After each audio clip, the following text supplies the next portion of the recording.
Welcome back বন্ধুরা, সবাইকে আমার টুটুর আড্ডা চ্যানেলে স্বাগত। আজকে আবার চলে এসেছি নতুন একটি ঘটনা নিয়ে। আমাদের বিশেষ কিছু টেকনিক্যাল কারণে ইউটিউবে ভিডিও পোস্ট করা বন্ধ ছিল।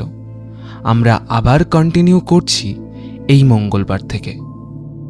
তোমাদের কাছে যদি কোনো সত্যি ভৌতিক ঘটনা থাকে তাহলে পাঠিয়ে দিন আমাদের এই স্ক্রিনে দেওয়া নাম্বারে।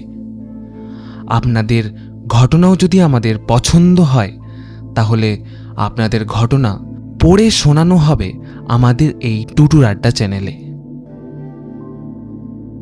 আজ আমাদের ঘটনা পাঠিয়েছেন তিতাস মণ্ডল।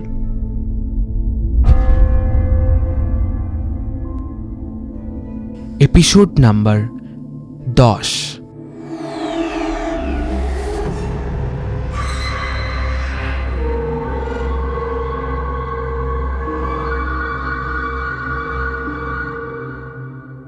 আজকে আমি আমার পরিবারের এক ঘটনা বলবো। প্রায় 50 বছরেরও বেশি সময় ধরে ঘটেছিল ঘটনাটি। বিক্ষিপ্ত ঘটনাগুলিকে পরপর সাজিয়ে নিয়ে গল্পের আকারে প্রকাশ করছি। ঘটনাটি ভৌতিক না অতিপ্রাকৃতিক নাকি অভিশাপের সেটি বিচার করার দায়িত্ব না হয় আপনাদের ওপরেই দিচ্ছি। বিশেষ কিছু কারণের জন্য চরিত্রের নাম এবং ঘটনাটির স্থান পরিবর্তন করা হয়েছে। গল্পটা শুরু করতে হলে বেশ অনেকটা পিছিয়ে যেতে হয়। 70-এর দশকের গ্রাম বাংলা। গ্রামের নাম শতদশপল্লী। নামের মতোই সুন্দর গ্রামটি। রসলপুর নদীর সঙ্গেই সংযুক্ত বড় খাল, তার পাড় বরাবর বড় কাঁচা রাস্তা। বড় রাস্তা থেকে নেমে গেছে মেঠো আলপথ। পথের দুপাশে বিস্তৃত ধান ক্ষেত। কিছু দূর মেঠো পথ ধরে এগিয়ে গেলেই আপনাকে স্বাগত জানাবে আমাদের গ্রামের বড় দিঘি। দিঘির পাড়েই আকাশবনী গাছের সারি। বড় বড় দুটি বট ও অশ্বত্থ গাছ দুজন দুজনকে আলিঙ্গনরত অবস্থায় দাঁড়িয়ে আছে। তার ছায়ায় শুয়ে শুয়ে আরাম করছে গ্রামের কিছু বৃদ্ধ মানুষ। গল্পে মশগুল হয়ে হুকোয় টান দিচ্ছে আর ধুঁয়ো ওড়াচ্ছে আইয়াসি করে। পাশেই এক মুদির দোকানি তার চাল ডাল তেল মশলার পাসরা সাজিয়ে খদ্দেরের আশায় বসে, ঠিক যেন বিভূতিভূষণের উপন্যাসের পল্লীর গ্রামের চিত্র। এই গ্রামেই প্রত্যেক ভিটেতে বাস রামাকান্ত বাবুর। দোতলা মাটির কাঁচা বাড়ি, রয়েছে একটি পুকুর এবং বহু গাছপালা। গাছগুলিতে ঘেরা ভিটের মাঝে পাকা দুর্গা দালান। চৈত্র মাসে ঘটা করে বাসন্তীকালীন দুর্গা উৎসব পালন করা হয় এই বাড়িতে। রামাকান্ত বাবুরা 3 ভাই। রামাকান্ত বাবু সব থেকে বড়। 3 ভাই তাদের স্ত্রী ও সন্তানদের নিয়ে সুখের সংসার।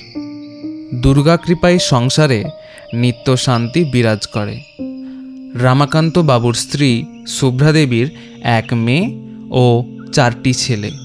শুভ্রাদেবী আবারও অন্তঃসজ্জা হলেন। ঘটনার সূত্রপাত ঠিক এখান থেকেই।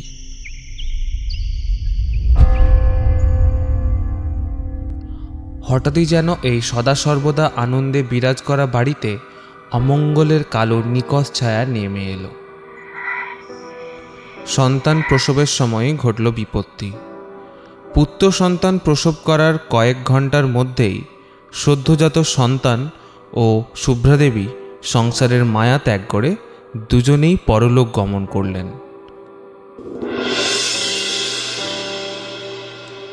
গ্রামের টিটি রব পড়ে গেল।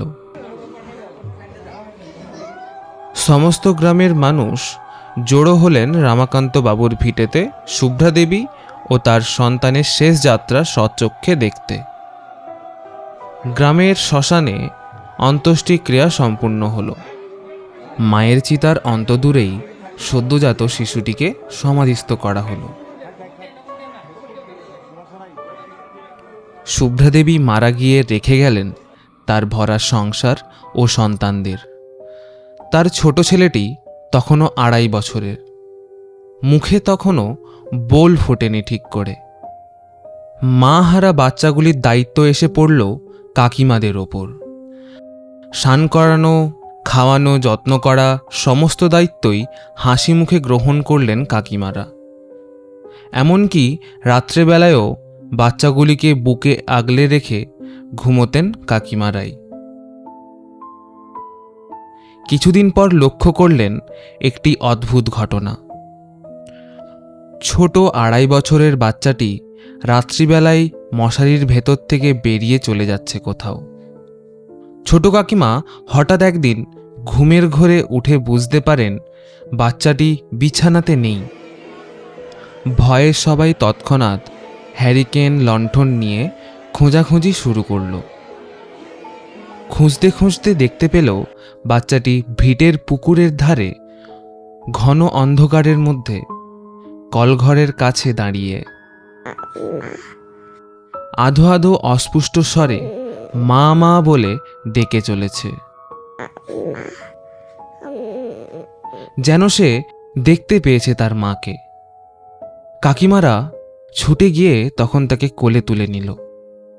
এই ঘটনাটির পুনরাবৃত্তি বেশ কয়েকবার হওয়ার পরে বাড়ির সবাই খুব আতঙ্কিত হয়ে পড়ল। কাকিমারা রাত্রে ঘুমানোর সময় আঁচল দিয়ে বাচ্চাটির পা শক্ত করে বেঁধে দিত, যাতে সে কোথাও যেতে না পারে। সময়ও নদীর স্রোতের মতন বয়ে চলতে লাগল। বাড়িটির পরিবেশ আবারও স্বাভাবিক হয়ে উঠতে শুরু করল। রামাকান্ত বাবুর ভাইদের স্ত্রীরাও সন্তানদের জন্ম দিলেন এবং নিজেদের সন্তানদের নিয়ে ব্যস্ত হয়ে উঠলেন। এমত অবস্থায় রামাকান্ত বাবুর সংসারের হাল টেনে উঠতে না পেরে দ্বিতীয়বার বিবাহ করেন। শুরু হলো গল্পের আরেকটি অধ্যায়।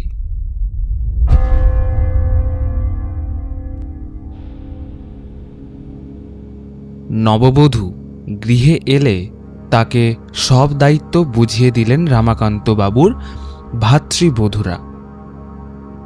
রামাকান্ত বাবুর দ্বিতীয় স্ত্রী লক্ষ্মীদেবীর গুণে সংসার আরও সুন্দর হয়ে উঠল।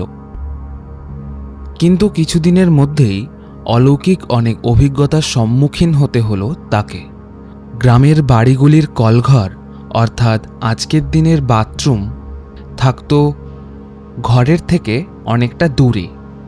রামাকান্ত বাবুর ভিটেতে কলঘর ছিল পুকুরের ধারে বাঁশ বাগানের মাঝে। এই কলঘরটির উল্লেখ আমি আগেই করেছি। একদিন ঠিক সন্ধেবেলায় যখন অন্ধকার আস্তে আস্তে গাঢ় হয়ে আসছে, পোষা হাঁসগুলি তার বাচ্চা নিয়ে দ্রুত পথে হেঁটে চলেছে শেয়ালের ভয়ে। গরুগুলিও নড়চড় থামিয়েছে গোয়ালে। চারিদিকে অদ্ভুত নিস্তব্ধতা গ্রাস করেছে। লক্ষ্মীদেবী হেঁসেলের এঁটো কাটার কাজ সেরে 8 হাতির শাড়ি জড়িয়ে কলঘর থেকে বালতি করে জল নিয়ে কলঘরের দিকে হেঁটে যাচ্ছেন। সঙ্গে ছোট একটা কেরোসিনের লণ্ঠন। ঠিক বাঁশবাগানের কাছাকাছি এসে থমকে দাঁড়ালেন। কে যেন দাঁড়িয়ে আছে ওখানে। এই ঘন অন্ধকারের মধ্যেও স্পষ্ট বোঝা যাচ্ছে ঠিক যেন ঘোমটা টেনে দাঁড়িয়ে আছে কেউ। লক্ষ্মীদেবী ভয়াত কণ্ঠে জিজ্ঞাসা করল, কে কে ওখানে? ওখানে কে গো?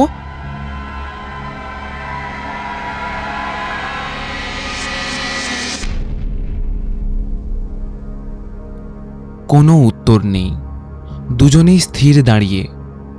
এইভাবেই কতক্ষণ সময় কেটে গেল বুঝতেই পারেনি লক্ষ্মীদেবী। ছোট ভাইয়ের ডাকে স্মৃতি ফিরল। বড় বউ ওখানে দাঁড়িয়ে কি করছে? তারা সঙ্গে সঙ্গেই সব কাজ ফেলে ঘরের মধ্যে ঢুকে শান্তির নিঃশ্বাস ফেলল দুজন। পরে সমস্ত ঘটনা খুলে বলল বাড়িতে। আস্তে আস্তে সবাই বুঝতে পারল ঘটনাটি মিথ্যে নয়, সম্পূর্ণ সত্য। কেননা পরবর্তী সময়ে যে কয়েকবার এই ছায়ামূর্তি দেখতে পেয়েছিলেন লক্ষ্মীদেবী, এমনকি অন্ধকারের ঘনিয়ে এলেই এই বাঁশবাগানের দিক থেকে অস্পষ্ট কান্নার আওয়াজ ভেসে আসত। ফুঁপিয়ে ফুঁপিয়ে কান্নার আওয়াজ অনেকবারই কানে গেছে। যাই হোক, এরই মধ্যে অনেক কাল অতিবাহিত হল। লক্ষ্মীদেবী আর নববধূটি নেই, গিন্নি মা হয়ে উঠেছেন। আঁচলের খুঁটে চাবি বেঁধে সমস্ত সংসার সামলাচ্ছে। 3টি পুত্র আর একটি কন্যা সন্তান জন্ম দিয়েছেন তিনি। পুত্র ও কন্যারাও বড় হতে লাগলো ধীরে ধীরে। বিবাহযোগ্য হয়ে উঠল প্রত্যেকেই। বাদ সাধল মেজ ছেলের বিয়ের পর। শুরু হলো 3য় পর্বের ঘটনা।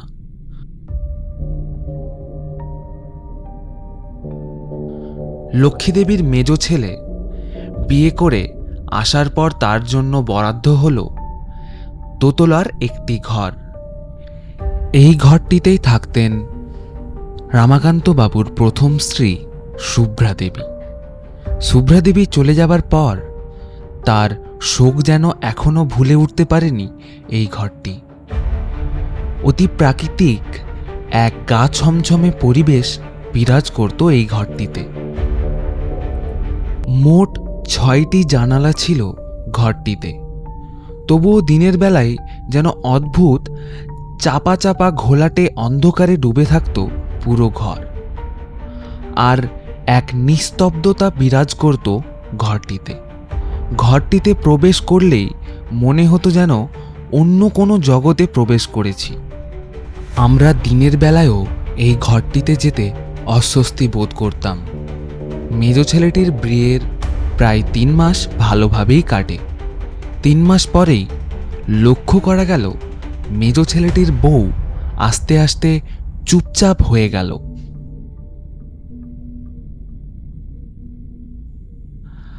কারোর সাথে কথা বলে না, অস্বাভাবিক রকমের নির্বাক হয়ে গেল যেন এই কিছুদিনের মধ্যেই।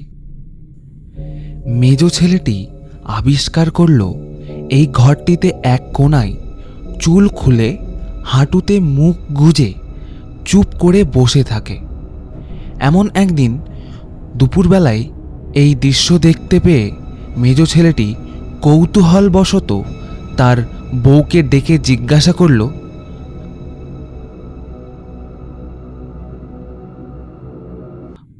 কি গো, কি হয়েছে? তুমি রাগ করেছো? কিছু বলছো না কেন? এমন করে বসে আছো? এরপর যে দৃশ্য দেখতে পেল তা দেখার জন্য সে প্রস্তুত ছিল না। সে দেখল তার বউয়ের কপালে বড় সিঁদুরের টিপ, স্মৃতিভর্তি সিঁদুর। চুলগুলো বিস্তৃত হয়ে মুখের উপরে পড়ে আছে। পায়ে চওড়া করে আলতা পরা, গায়ের আঁচল খোলা, মুখের রং যেন ফ্যাকাশে হয়ে আছে। আর চোখে চোখ পড়লে শিরদাঁড়া দিয়ে শীতল স্রোত বয়ে গেল। রোজের মতোই অস্বাভাবিক রকমের লাল 2 চোখ। মুখ চোখে কোনো অভিব্যক্তি নেই, কোনো কথা নেই, সম্পূর্ণ নির্বাক, ভাবহীন, যেন দিক বেদিক শূন্য হয়ে গেছে। এমন অবস্থায় বেশ কয়েকবার দেখা গেল বউটিকে। আরও কিছুদিন পর দেখা গেল ভোর দুপুরবেলায় একই সাজে রামাকান্ত বাবুর ভাগের পুকুরে এক বুক জলে গিয়ে ধায় দাঁড়িয়ে আছে ঘণ্টার পর ঘণ্টা। এক অদৃশ্য শক্তি যেন গ্রাস করেছে বউটিকে। এই অবস্থায় যখন হতো, বলশালী পুরুষরাও পেরে উঠত না তার সাথে। যেন এক অতিপ্রাকৃতিক শক্তি ভর করত তার গায়ে, বাড়ির দুর্গা দালানের ধারেও যেত না সে। ধূপ ধরানোর গন্ধ নাকে আসতেই শুরু হতো তার চিৎকার। বহু তাবিজ ও মাদুলি করেও বিশেষ কোনো লাভ হয়নি। সব খুলে ছুঁড়ে ফেলে দিত ওই পুকুরে। অনেক দিন এইভাবেই চলার পর বহু পুজো পাঠ করে কমানো হলো এই ভৌতিক উপদ্রব।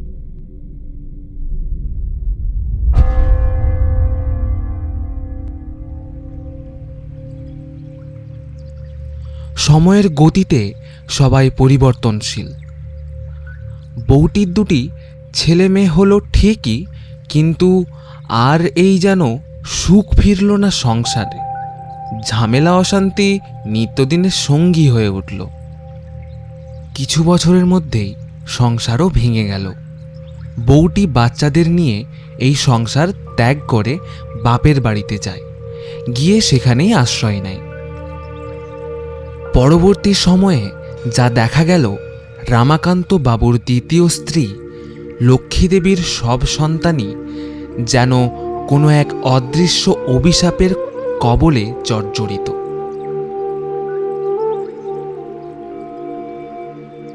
বড় ছেলেটি নিজের বউকে ছেড়ে বিবাহ বহির্ভূত অবৈধ সম্পর্কে জড়িয়ে সব অর্থ হারিয়েছে।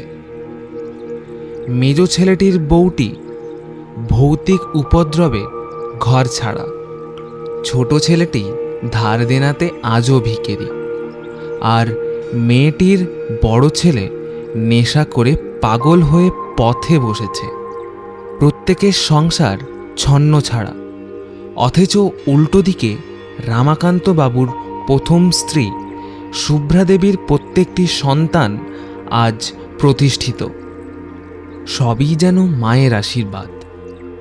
রামাকান্ত বাবুর প্রথম স্ত্রী অভিশাপে দ্বিতীয় স্ত্রীর সংসার জ্বলে পুড়ে খাক হয়ে গেল। আজও এই অভিশাপ বহন করে চলেছে রামাকান্ত বাবুর দ্বিতীয় স্ত্রী লক্ষ্মীদেবীর সন্তানেরা।